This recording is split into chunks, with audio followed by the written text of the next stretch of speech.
యాజ్ఞవల్క్య మహర్షి చరిత్ర మొదటి భాగం 6-12-25.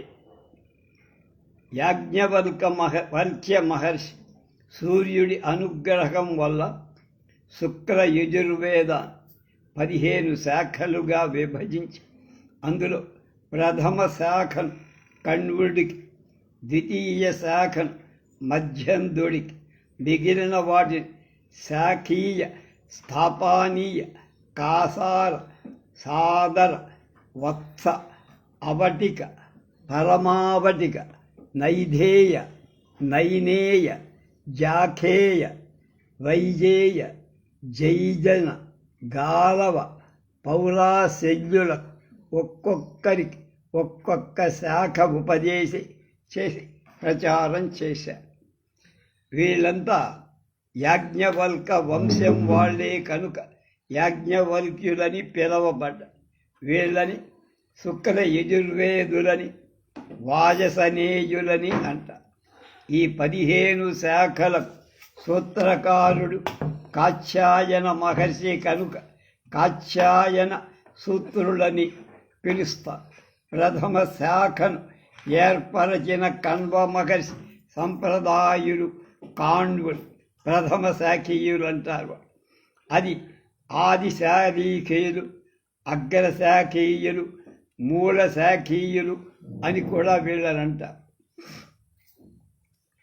ప్రథమ శాఖ బ్రాహ్మణుల కింద వీళ్ళని లెక్కేసుకోవాలి.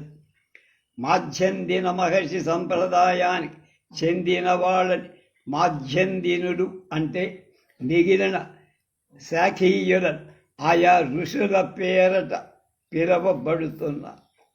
ప్రస్తుతం కాండ్వ, మాధ్యందిన శాఖల వేదం తప్ప మిగతా శాఖల వేదాలు ప్రచారంలో లేవు. తెలుగు, కన్నడం, తమిళ మాతృభాష ఉన్న శుక్ల యజుర్వేదీయులంతా కాండ్వులే.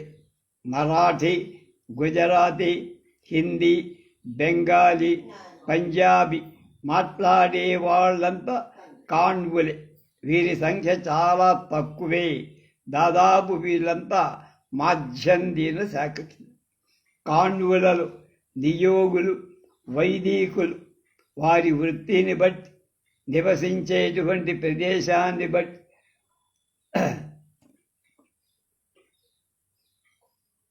హనుమ కొండలు, దువ్వలు, కాకులపాడు, ఆర్యులు, అరవలు అనే 5 నాడీ భేదాలు ఇప్పుడు వీళ్ళంతా నాడీ భేదం పాటించకుండా సంబంధాలు కలుపుకుంటున్న స్వరాజ్యం నా జన్మ హక్కు అని ఎలుగెత్తి చాటి గీతారహస్య గ్రంథం రాసిన బాలగంగాధర్ తిలక్, కాశీ విశ్వవిద్యాలయ సంస్థాపకులు పండిత మదనమోహన మాలవ్య మాధ్యందిన శాఖీయులు.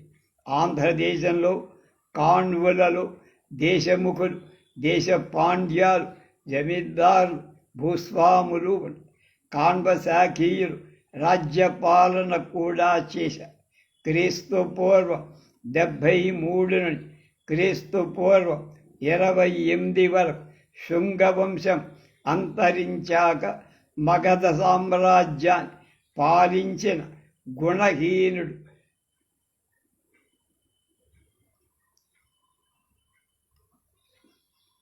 పరభామిని లోలుడైన శుంగవంశ దేవహూతిని చంపి రాజ్యాధికారం చెలాయించాడు.